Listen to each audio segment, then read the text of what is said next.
네, 강의 시작하겠습니다.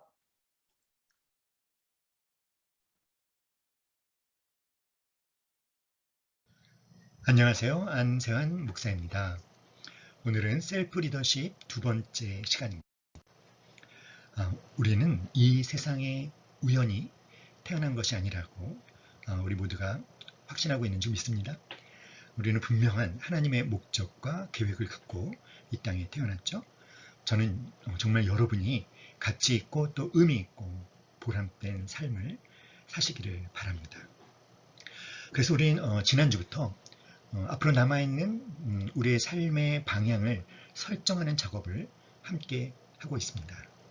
나의 사명이 무엇인지를 발견하고 그 사명을 감당하기 위해 어떻게 살고자 하는지 사명 선언문을 만들고자 합니다. 사명 선언문을 만들기 위해 지난주에는 내가 어떤 가치를 추구하며 살고 있는지를 관찰해 보는 시간을 가졌습니다. 그리고 여러분께 숙제를 내드렸죠. 어떻게 과제 잘 하셨는지요? 자, 오늘도 여러분 자신의 인생의 방향을 설정하고 또 자신의 사명 선언문을 잘 만드실 수 있도록 도와드리고자 합니다. 먼저 의미 있고 가치 있는 삶에 대한 동기를 부여해주는 영상을 함께 보도록 하겠습니다.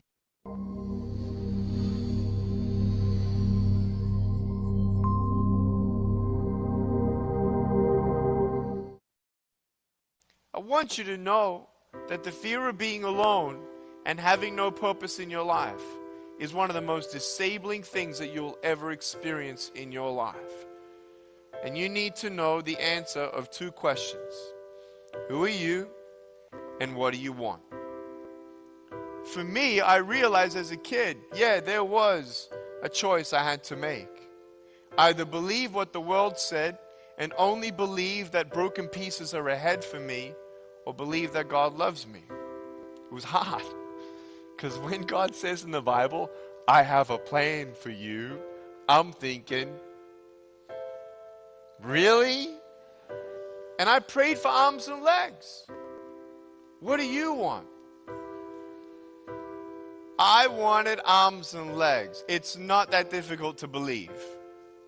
The God of the Bible says He has a plan for you. Do you see this timeline?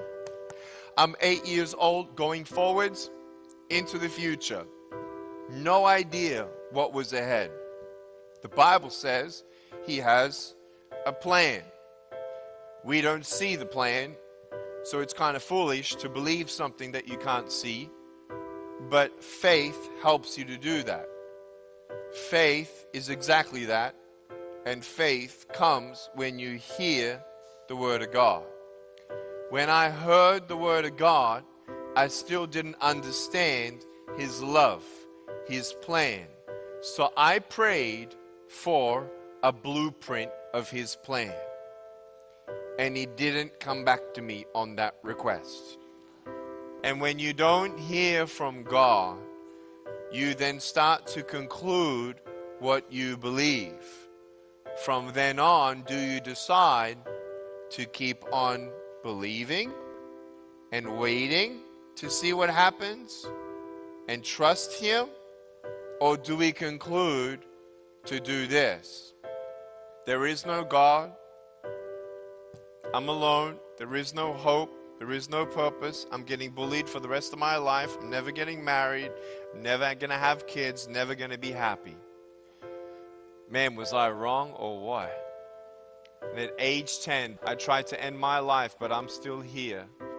All I could see were broken pieces, and I had no idea that there would ever be hope for someone truly disabled. Emotionally, mentally, spiritually, physically, the whole thing. I mean, on every checkbox. I wasn't myself sometimes. I was so angry at my life. And I want you to know in your life there will be times where you feel like you'll be on the edge. But when you look at the word disabled, D-I-S-A-B-L-E-D, when you turn your back on the lies like this and you come to the The truth will set you free. Do I look disabled to you today? No. When you put a G-O, go, walk by faith and not by sight, and you put a G-O in front of the word disabled, it spells God is able to do what? Ephesians 3:20.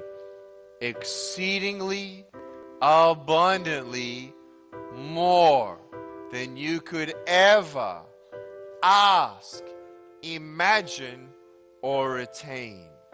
What does that mean?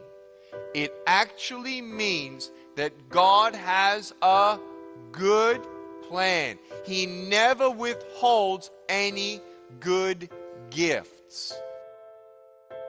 I was 15 years old and I read John chapter 9. A man was born blind and no one knew why. Jesus was asked by everyone, why was this man born blind? Now, my doctors don't know why I was born this way. My parents don't know why I was born this way. And I want you to know that we don't have any answers for my birth defect.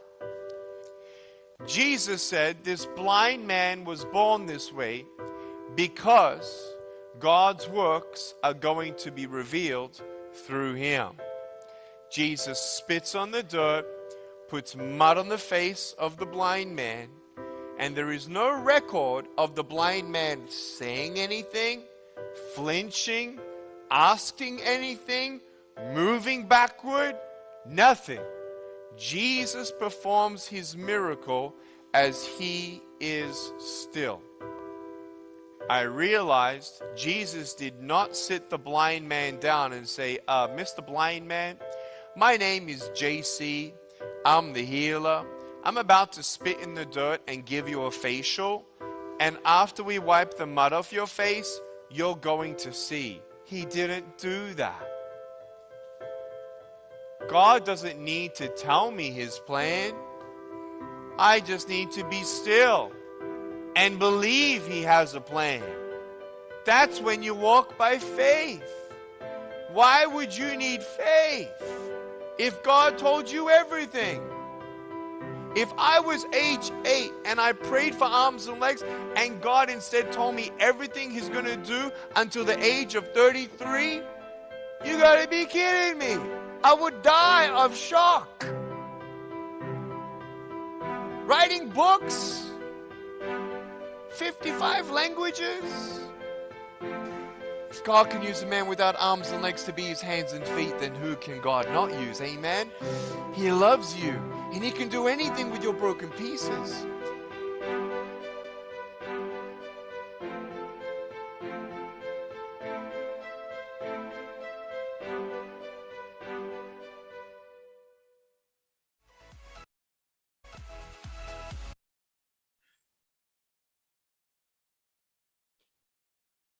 우리가 이 세상에 태어난 것은 우연이 아닙니다. 그렇죠? 우리는 하나님의 목적과 계획을 갖고 이 땅에 태어났습니다. 그래서 우리는 우리가 참 소중한 존재고 가치 있는 존재라는 것에 대한 확신을 가져야 될 줄 믿습니다. 우리가 지난주부터 우리의 삶의 방향을 설정하는 작업을 하고 있죠. 나의 사명이 무엇인지를 발견하고 그 사명을 감당하기 위해서 어떻게 앞으로 나의 남은 삶을 어떻게 살고자 하는지 사명 선언문을 만들고자 합니다. 자, 먼저 삶의 중심에 대한 이야기를 해보고 싶습니다. 자, 여러분, 움직이고 있는 모든 것은 반드시 그 중심점이 있습니다. 물질의 미세한 세계도 원자의 핵을 중심으로 전자들이 움직인다고 하죠. 자, 속도를 내며 달리는 자동차가 중심을 잃어버리면 어떻게 될까요? 그리고 거친 파도를 헤치고 힘있게 항해하는 배가 중심을 잃으면 어떻게 될까요? 태양계는 태양을 중심으로 자전과 공전을 하고 있지 않습니까? 그런데 모든 사물이 중심에서 이탈되면 그때부터 파괴, 그리고 무질서와 혼란을 일으키고 그것은 죽음의 세계를 의미하죠. 마찬가지로요. 우리의 삶의 질은 우리가 무엇을 내 삶의 중심으로 삼으며 살고 있느냐에 의해 결정된다고 합니다.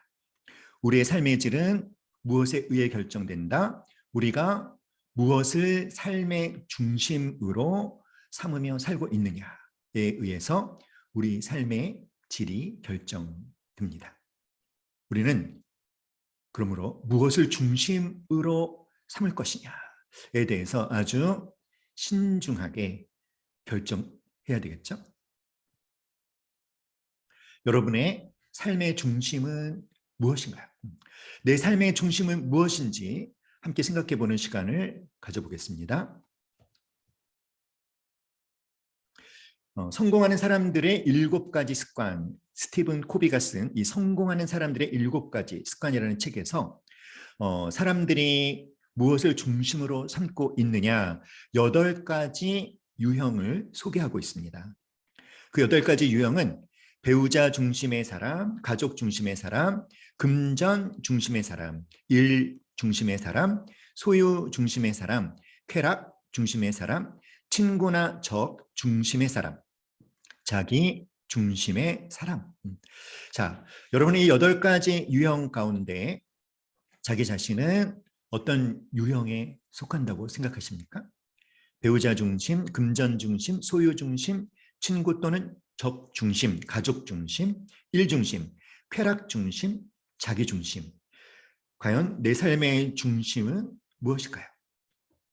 자, 배우자 중심의 삶을 사는 사람은 어떤 사람이냐면 부인이나 남편의 필요에 따라서 살아가는 사람입니다.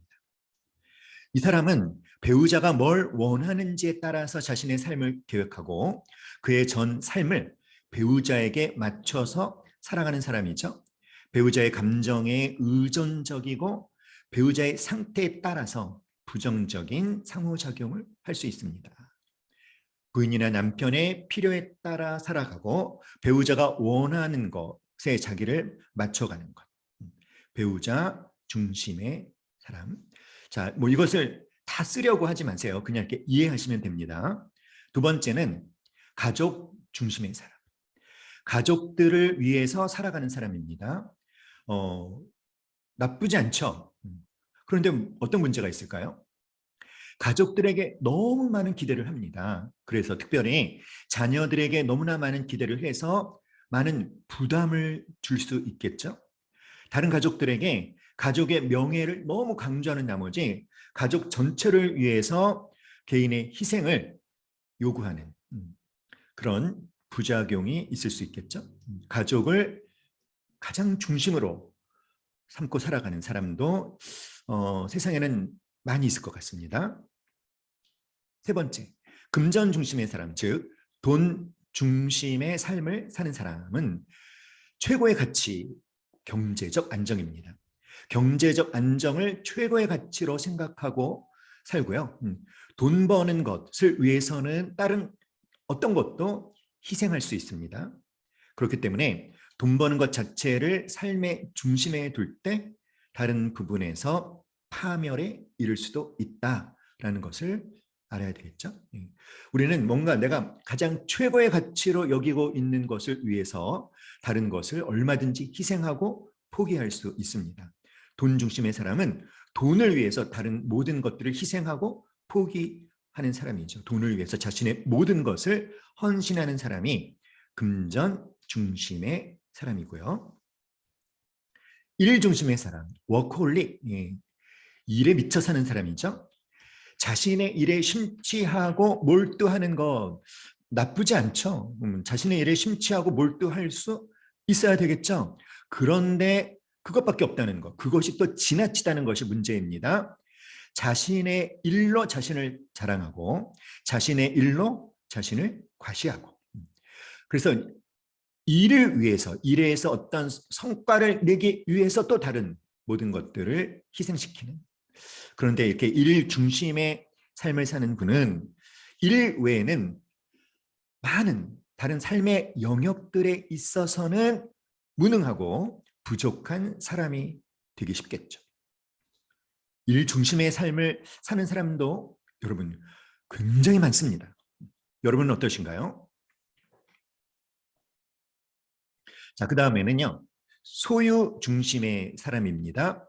유형적인 것이든지 무형적인 것이든지 소유하는 것. 예를 들면 좋은 집이나 자동차 또는 명성, 지위 등에 대한 소유를 중요하게 여기고 이런 것들을 소유하기 위해서 굉장히 노력을 하고 그래서 자신이 획득한 소유에 대해서 또 그런데 어떤 불안감? 잃어버릴지도 모른다라는 불안감에 시달리며 살 가능성이 많습니다. 소유 중심의 삶, 꼭 어떤 좋은 집이나 자동차와 같은 유형적인 것만이 아니라 무형적인 것에 있어서도 소유를 중요하게 여기는 사람, 어떨 가능성이 있다? 내가 소유한 것을 잃어버릴지도 모른다라는 불안감에 시달릴 가능성이 많습니다. 자, 그 다음에는 쾌락 중심의 삶을 사는 사람인데요. 가장 나쁜 유형이라고 할 수 있겠죠? 재미, 쾌락을 쫓고 즉각적인 욕구 충족을 원하며 살아가는 사람인데 가장 허무한 삶을 살아가는 유형입니다. 더욱 자극적인 쾌락을 쫓다가 헛되이 삶을 마칠 수도 있습니다. 가장 좋지 않은 유형이겠죠? 가장 허무한 삶을 살아가는 유형이다. 그리고 친구나 원수 중심의 삶. 자, 친구 중심의 삶은 친구를 위해서 살아가는 삶. 친구가 가장 소중해요. 가족보다도, 배우자보다도, 자식보다도, 일보다도 친구를 위해서 모든 걸 희생할 수 있습니다. 네. 적 중심의 사람은요, 원수. 그러니까 자기 자신의 원수에게 모든 것을 집중해서 그를 이기고 보복하는 것을 중심으로 사는 거죠. 안정감이 당연히 없겠죠. 친구 또는 원수에 의해서 흔들리는 삶을 살 수밖에 없습니다. 우리가 중심으로 삼아도 되는 것은 흔들리지 않는 것이어야 되는데 여러분 사람은 참 변화무쌍하지 않습니까? 친구 중심의 삶도 친구가 소중하긴 하나 그것이 우리의 중심이 되어서는 안 되지 않을까요? 자기 중심의 삶. 자기가 최고로 중요한 가치를 지니고 있습니다. 내가 느끼는 것, 나의 기분이 중요해요. 이기적으로 자신의 유익만을 쫓는 사람이죠. 그래서 자신의 유익만을 쫓기 때문에 다른 사람들과 함께 살아갈 수가 없어요. 안정감을 가질 수 없고 받는 건 좋아하지만 주는 것은 인색하기 때문에 우리가 그쵸 고인물이 어떻게 됩니까? 썩지 않습니까? 썩고 부패한 삶을 살 수밖에 없는 유형이 바로 자기 중심의 삶입니다. 자, 당신의 삶의 중심은 무엇입니까? 내 삶의 중심은 무엇인지 여러분이 한번 이렇게 쭉 설명을 들으셨는데 이 8가지 유형 가운데 자기 자신은 어떤 유형에 해당하는 것 같은지 한번 생각해 보세요. 배우자 중심, 가족 중심, 돈 중심, 일 중심, 소유 중심, 쾌락 중심, 친구나 원수 중심, 자기 중심. 여러분은 어디입니까? 네. 나중에 그 그룹토 시간에 한번 나눠보시면 좋겠습니다. 자, 여러분께 소개해드리고 싶은 한 분이 있습니다. 바울이에요. 바울은 하나님 중심의 삶을 사신 분입니다. 로마서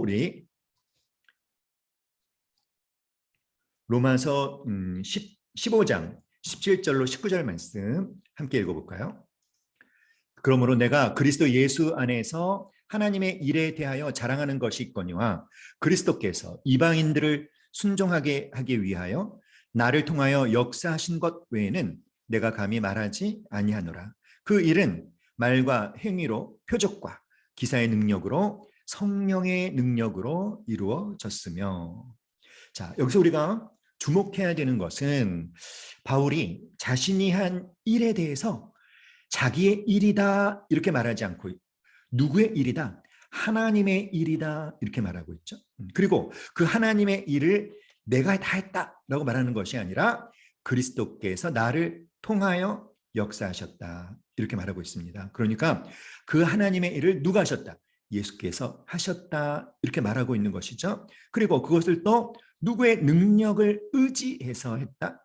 자신의 능력이 아니라 누구의 능력으로? 성령의 능력으로 했다 이렇게 말하고 있습니다.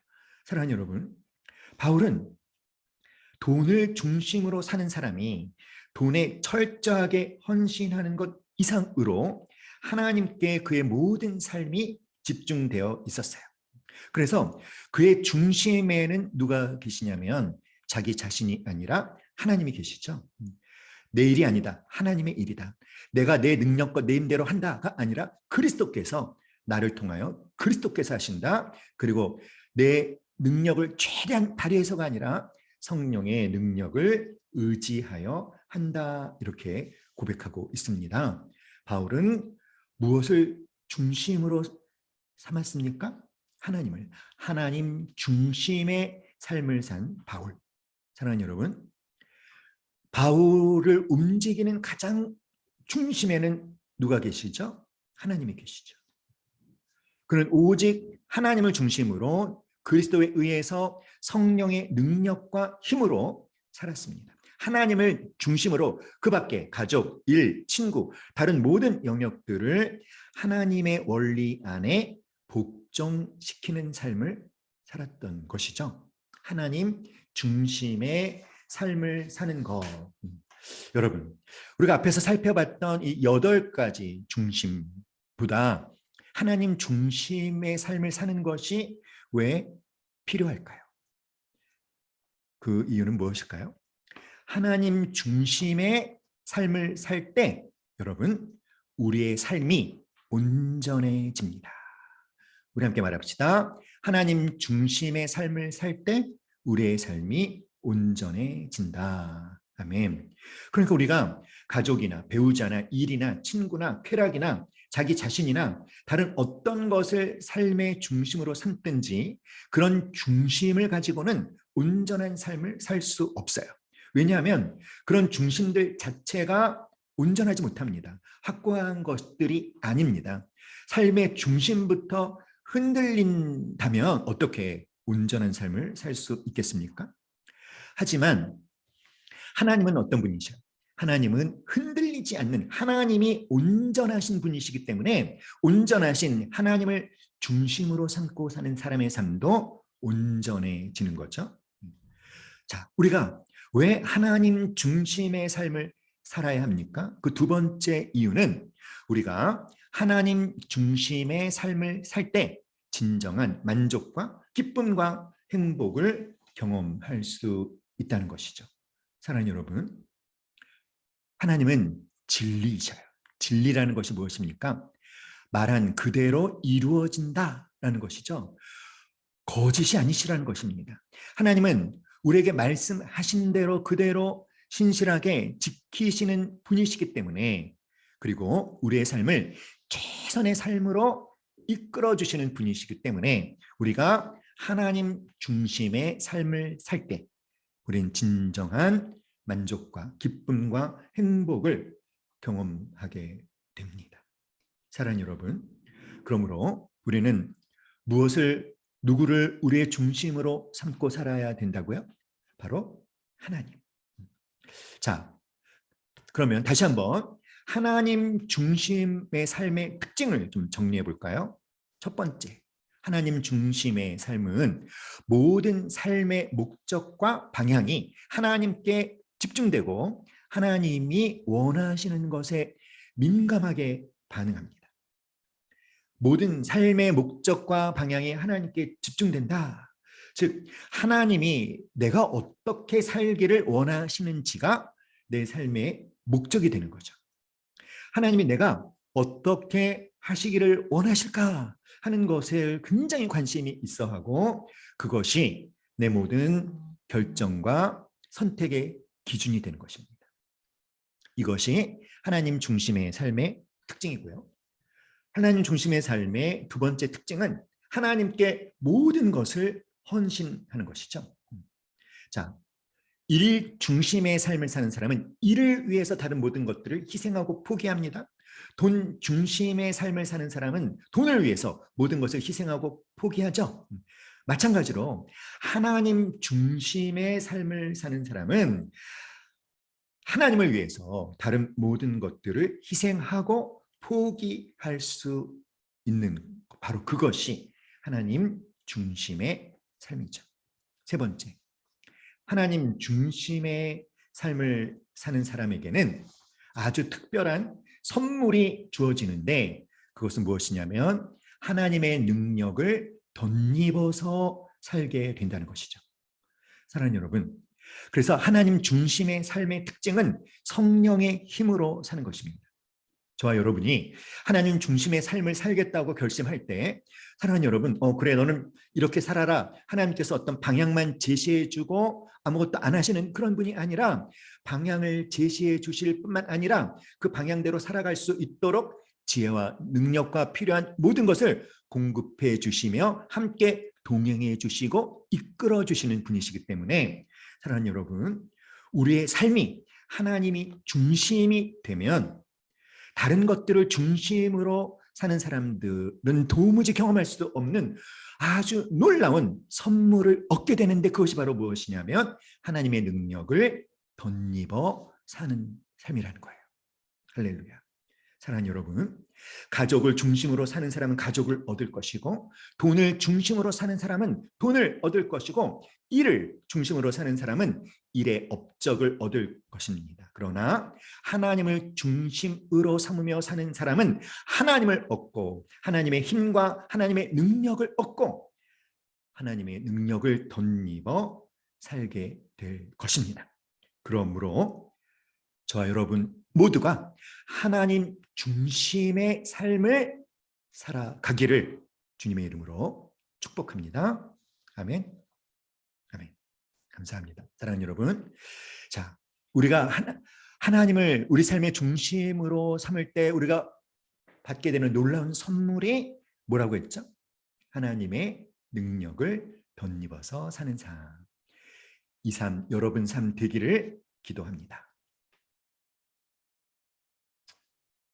자, 당신의 지배 가치는 무엇인가요? 네, 우리가 지난주 또 여러분께 내드린 숙제를 통해서 그 지배 가치 찾는 작업들을 우리가 계속 했습니다. 자, 가치관이라고 하는 것이 무엇이라고 했죠? 내가 가장 중요하게 여기는 것. 이렇게 지배 가치를 찾는 일이 필요하고 중요한 일이라고 했습니다.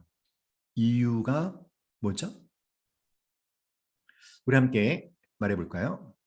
시작. 바로 내가 원하는 것이 무엇인지 알게 해주기 때문. 내가 누군지 알게 해주며 내가 어디에 서 있는지 알게 해준다. 그렇게 함으로써 삶의 기준이 세워지며 앞으로 어떻게 살아야 할지 큰 그림을 그릴 수 있다. 집을 짓는 것에 비유를 하자면 집을 지을 때 가장 중요한 뼈대를 세우고 그 뼈대의 재료들을 준비하는 과정이라 할 수 있다. 내가 무엇을 중요하게 여기며 내가 무엇에 가치를 두고 살고 있는가 살펴보는 과정들을 통해서 아마 여러분은 여러분 자신에 대해서 더 많이 알게 되었을 것 같습니다. 그렇죠? 자, 이렇게 나에게 중요한 것이 무엇인가를 우리가 알 때 우리에게는요 무엇이 세워진다? 삶의 기준이 세워진다는 거예요. 삶의 원칙이 세워집니다. 그래서 앞으로 나의 남은 삶을 무엇을 위해 어떻게 살아야 할 것인지에 대한 큰 그림을 그릴 수 있는 것이죠. 자, 여러분에게 지난주, 이번 주 그런 의미 있는 시간들이었기를 기대합니다. 우리 에베소서 5장 16절 화면을 보고 말씀 한번 같이 읽어볼까요? 시작. 세월을 아끼라. 때가 악하니라. 세월을 아끼라. 세월을 아끼라. 왜 아껴야 돼요? 때가 악하기 때문에. 때가 악하다는 게 뭘까요? 세월을 아끼지 못하도록 유혹하는 것들로 가득 찬 그런 시대이기 때문에 세월을 아껴야 된다는 거죠. 그러려면 여러분 성령 충만하셔야 돼요. 그런데 여기서 아끼라가 헬라어로 엑사고라죠. 값을 치르고 산다 이런 뜻이래요. 구속, 그렇죠? 값을 지불하고 산다. 이것이 아끼라는 단어의 뜻입니다. 그러니까 세월을 뭐예요? 값을 지불하고 살아. 대가를 지불하고 살아. 이런 뜻입니다. 어떤 의미일까요? 세월에 대해서 대가를 지불하고 살아는 것은 시간을 그냥 무의미하게 흘러가도록 냅두지 말고 그 시간을 사용해서 내가 뭔가 소중하게 여기는 것을 성취하기 위해 열정을 쏟아 부으라는 거죠. 시간이라는 대가를 지불해서 내가 가치 있게 여기는 것을 성취하고 사명을 이루라는 것입니다. 시간을 지불해서 의미 있는 것들을 살아. 이런 뜻이 될 수 있고요. 또 세월을 아끼라는 것은 값을 지불하고 산다. 이것은 또 어떤 뜻이냐면 구원한다, 건져낸다 이런 뜻이 있는데 세월을 그저 흘러가는 세월로 버려두지 말고 나에게 소중한 시간들을 나의 사명을 감당하는 유익한 시간들로 바꾸어 가라. 이런 의미가 되겠죠. 시간을 아껴라.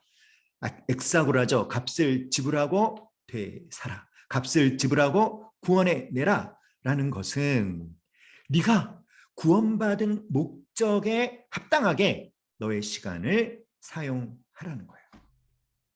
시간을 아껴라. 세월을 아껴라. 이것이 단지 시간 관리를 잘 해라. 시간을 좀 더 효율적으로 사용해라. 라는 정도의 의미가 아니라 네가 예수를 믿음으로 은혜로 구원받았느냐? 그렇다면 네가 구원받은 목적, 그 목적을 위해서 너의 시간을 사용해라. 그런데 우리가 살고 있는 이 시대가 어떤 시대다? 우리가 구원받은 목적에 합당하도록 우리의 시간을 사용하지 못하도록 우리를 유혹하는 것들이 너무나 많다는 거죠. 그래서 깨어서 기도하며 우리는 세월을 아껴야 되는 것입니다. 세월을 건져낼 수 있어야 돼요. 시간을 구원해낼 수 있어야 됩니다. 구원받은 목적을 위해서 시간을 사용하는 우리 모두가 반드시 되어야 될 줄 믿습니다. 우리 만화 한 편 보겠습니다. 네, 20세기 위대한 성자 가운데 한 사람으로 존경받는 알버트 슈바이처. 정말 세월을 구원해낸 사람이라고 생각하지 않습니까? 자, 그는 여러 방면에서 천재성을 발휘했던 사람인데요. 그는 파이프 올간 연주자로 상당한 명성을 얻었습니다. 그리고 신학을 전공했다고 하죠. 특별히 종말론 분야에서 신학자로서 학문적인 업적을 남겼는데요. 철학을 전공해서 칸트 학자로 또 유명하기도 합니다. 연주자, 교수, 학자로 바쁜 삶을 살고 있던 어느 날 1905년 한 선교단체의 보고서를 읽고 그는 충격을 받습니다. 아프리카에 의사가 없어서 수많은 사람들이 고통을 받고 있다는 그것을 알고 슈바이처는 의사가 되기 위해 대학 의학부에 들어가 공부를 시작했고 1913년 의학 박사가 되어 아프리카로 건너갔습니다. 그리고 그 후 아프리카를 지키며 예수 그리스도의 사랑을 전했습니다. 바로 이것이 세월을 아낀다는 것이죠. 하나님께서 우리에게 주신 단 한 번뿐인 일생, 그것을 하나님을 위해, 이웃을 위해 헌신했다. 자, 바로 세월을 구원해내는 그런 삶을 저와 여러분도 살 수 있기를 간절히 기도합니다. 우리의 사명이 무엇인지를 발견하고 그 사명을 주님을 의지하여 성실히 감당하는 참으로 행복한 삶을 사는 우리 모두가 되기를 기도합니다.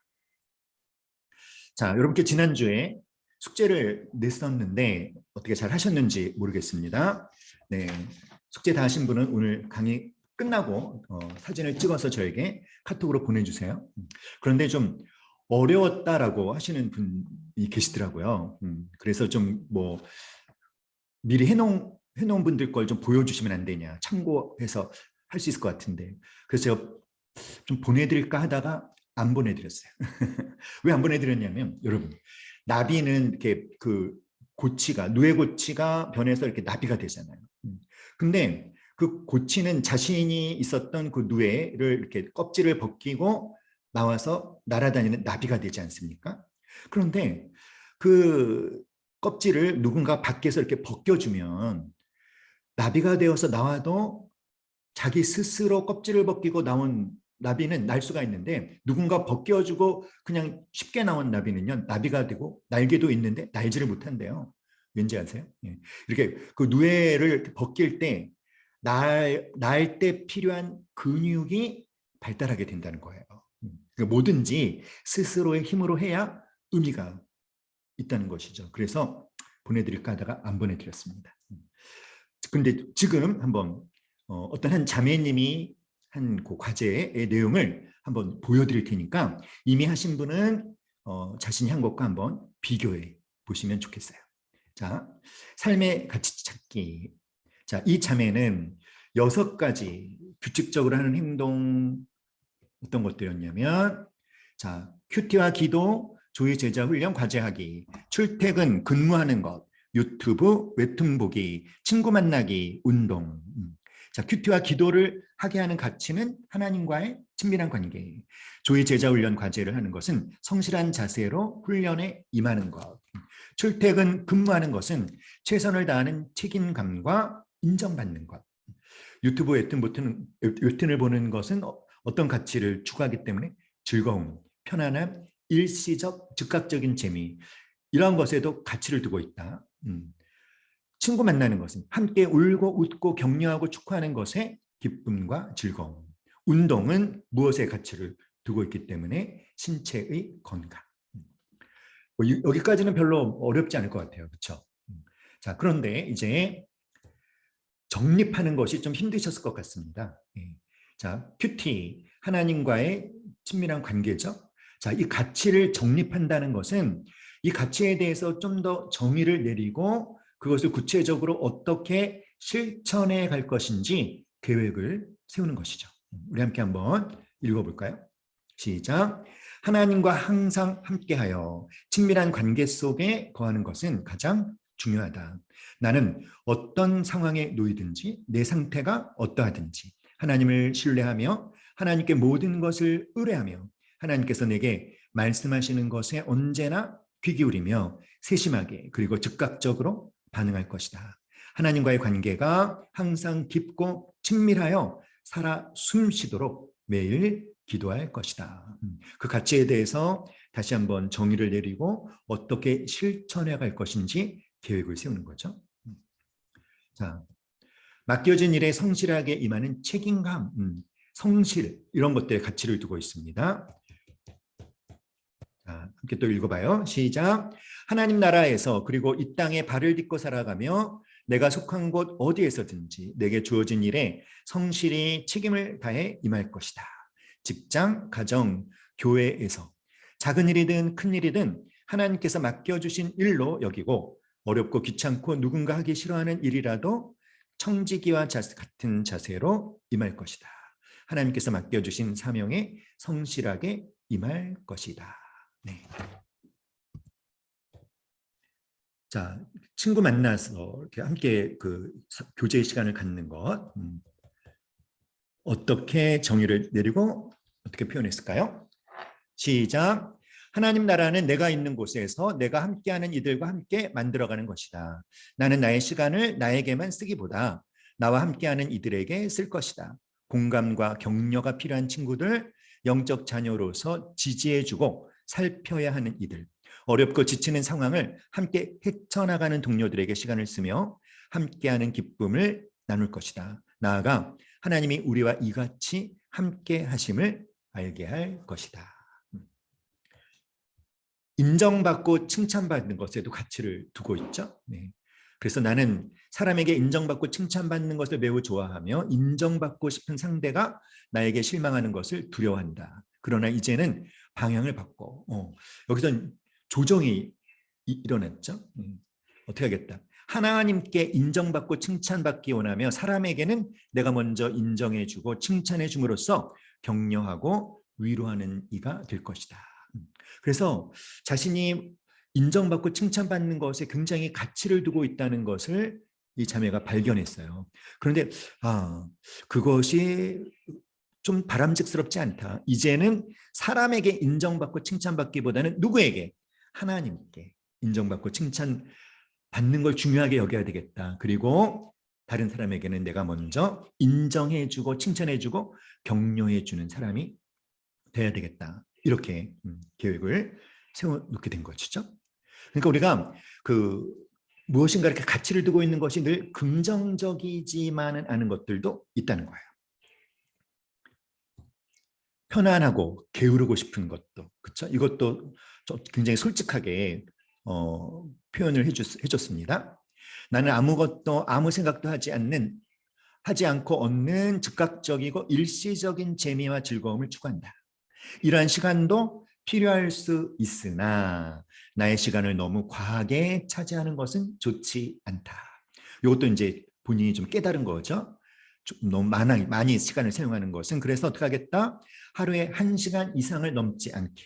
그리고 그 외의 시간은 하나님과 가족과 함께하거나 건설적인 준비를 하는데 사용할 것이다. 내가 어떤 가치를 추구하고 있는지를 찾고 계속 그것을 추구할 건지 아니면 어떤 변화를 줄 것인지 계획을 세우는 것이죠. 이것이 가치를 정립하는 것입니다. 자, 이 모든 것들을 통해서 우리가 최종적으로 하려고 하는 것은 무엇이냐면 사명 선언문을 작성하는 거예요. 자, 우리 박은숙 자매님 음소거 해제하시고 화면을 보고 한번 읽어 주시겠습니다. 네, 사명선언문 작성의 유의. 사명선언을 작성하거나 검토하는 일은 우리를 변화시켜준다. 왜냐하면 이것은 자신에게 무엇이 가장 중요한지를 깊고 조심스럽게 생각하게 해주며 나아가 자신의 생각과 행동을 일치시켜주기 때문이다. 이렇게 하면 다른 사람들은 우리가 외부의 영향력에 좌지우지되지 않는 사람이라고 느끼기 시작할 것이다. 또한 우리는 자신이 하고자 하는 것에 대한 분명한 사명감을 갖게 되고 그것에 대해 열중하게 될 것이다. 네, 감사합니다. 자, 사명 선언을 작성하거나 검토하는 일은 우리를 변화시켜준다. 나에게 뭐가 가장 중요한지 굉장히 고민하고, 그렇죠? 생각을 하게 해주죠. 그래서 이제 나는 이런 것이 나의 사명이라고 여기기 때문에 내가 앞으로 이렇게 살겠다라고 글로 표현을 하고 그것을 이제 여러분이 그 사명 선언문을 만들어서 액자에 넣어서 여러분의 집에 모든 가족들이 볼 수 있는 곳에 놓아 두셔야 돼요. 그걸 만들어서 나만 보고 있으면 안 돼요. 부담을 좀 가지셔야 됩니다. 그래서 내가 생각하고 있는 것과 내 삶이 일치될 수 있도록. 그래서 이렇게 내 사명이 무엇인지가 분명히 파악되신 분은요. 외부의 영향력에 쉽게 좌우당하지 않습니다. 그리고 내 사명이 무엇인지를 알기 때문에 그것에 열정을 쏟을 수 있게 되는 거죠. 자, 우리 교재 몇 페이지냐면 11페이지를 보시면 사명 선언문 샘플들이 있죠. 샘플 1, 샘플 2, 샘플 3. 그런데 샘플 1번은 너무 간단합니다. 예. 이것은 제가 추천하지 않습니다. 최소한 샘플 2나 샘플 3 정도의 사명 선언문을 여러분이 만드셔야 돼요. 자, 샘플 2 한번 읽어볼까요? 시작. 나는 활력을 유지하기 위해서 나의 치유 능력을 사용하고 나의 비전을 말과 행동으로 용기 있게 표현하고 싶다. 가정에서 나는 우리 가족 각자가 최선을 다하는 사람이 되도록 도와주고 건전하고 화목한 가족이 되도록 노력하겠다. 직장에서 나는 늘 성장하려는 마음가짐으로 다른 사람의 성장을 도우며 미지에 대한 호기심을 지니며 문제에 정면으로 도전하며 공동의 목표를 실행하기 위하여 다른 사람들을 이해하고 팀워크를 향상시키는 학습 환경을 끊임없이 만들어 나가고 싶다. 세상에서 나는 자연 조화 법칙을 따르기 위해 모든 생명체의 발전을 돕고 싶다. 그래서 이 두 번째 같은 경우는 가정에서, 직장에서, 세상에서 어떻게 하겠다 이렇게 표현을 했죠. 세 번째 사명선언은 마하트마 간디. 이 간디는 나는 모마하지 않을 것이다. 나는 모마할 것이다. 이런 식으로 표현했습니다. 한번 읽어볼까요? 시작. 매일 아침 일어나자마자 다음과 같이 결의할 수 있게 하소서. 나는 지상의 어느 누구도 두려워하지 않을 것이다. 나는 오직 신만을 두려워할 것이다. 나는 누구에게도 악한 마음을 품지 않을 것이다. 나는 누가 뭐래도 불의에 굴복하지 않을 것이다. 나는 진실로 거짓을 정복할 것이다. 그리고 거짓에 항거하기 위해선 어떤 고통도 견뎌낼 것이다. 자, 그리고 또 다른 사명 선언문을 소개해 드릴게요. 이번에 우리 진선자매님 음소거 해제하시고 화면을 보고 한번 읽어 주시겠습니다. 나는 항상 세상을 믿음의 눈으로 바라보고 남들이 나 때문에 즐거움과 고마움을 느끼도록 할 것이다. 내가 처음 그곳에 있었을 때보다 더 나은 가치를 만들기 위해 노력할 것이다. 지금 내 앞에 있는 사람을 이 세상에서 가장 소중한 사람으로 여기고 그 사람에게 좋은 영향을 주도록 성심성의를 다하여 대할 것이다. 나의 두 아들에게는 가장 편한 친구처럼 대할 것이며 내 아내에게는 내가 아내를 사랑하고 있다는 것을 말과 행동으로 자주 표현할 것이다. 나에게 부족한 것이 무엇인가 발견하여 늘 새로운 것을 배우는데 시간과 노력을 아끼지 않을 것이다. 내가 믿는 하나님께 늘 감사하며 나에게 좋은 영향을 끼친 분들에게 감사를 잊지 않을 것이다. 좋은 계획을 세우고 소중한 것부터 실천하여 스스로 행복인가 여기 글자가 이게 가려서 행복. 스스로 행복을 만들고 승리하는 삶을 살도록 노력할 것이다. 네. 그래서 이분 같은 경우는 관계별로 또 표현을 했죠. 아내에게는, 두 아들에게는 어떻게 또 하나님과의 관계 속에서는 어떻게 할 것인지. 자, 그리고 이제 여러분의 선배들이 만든 사명 선언문. 네, 여러분이 이제 이렇게 해서 저한테 사진을 찍어서 보내주셔야 돼요. 이쁘게 장식을 하고 액자에 넣어서 지금 제가 다 보내드릴 거예요. 카톡으로 다 보내드릴 거니까 자, 우리 성수경 사명 선언문 우리 영란 자매님 한번 음소거 해제하시고 한번 읽어주시죠. 성수경 사명 선언문. 나는 하루의 시작을 하나님의 말씀을 묵상함으로 하나님과 친밀한 관계로 남아가겠다. 아내로서 남편의 사랑으로 섬기며 믿음의 동반자로 동행하겠다. 엄마로서 육체적 어머니로 아이들을 건강하게 교육하며 영적 어머니로서 아이들이 하나님 앞에 바르게 사는 삶을 살아갈 수 있도록 말씀과 가까이 하도록 하겠다. 교회에서 나의 섬김이 필요한 곳에서 섬기고 사랑을 나누도록 힘쓰겠다. 친구와 이웃으로 상대방을 먼저 배려하고 힘들 때 함께하며 공감해주고 위로하며 하나님이 어떤 분이신지를 나타내는 삶을 살아가겠다. 나는 나의 재능을 발견하고 키워가며 엄마로서의 역할에 안주하지 않고 나의 길을 찾아가며 살아가겠다. 네.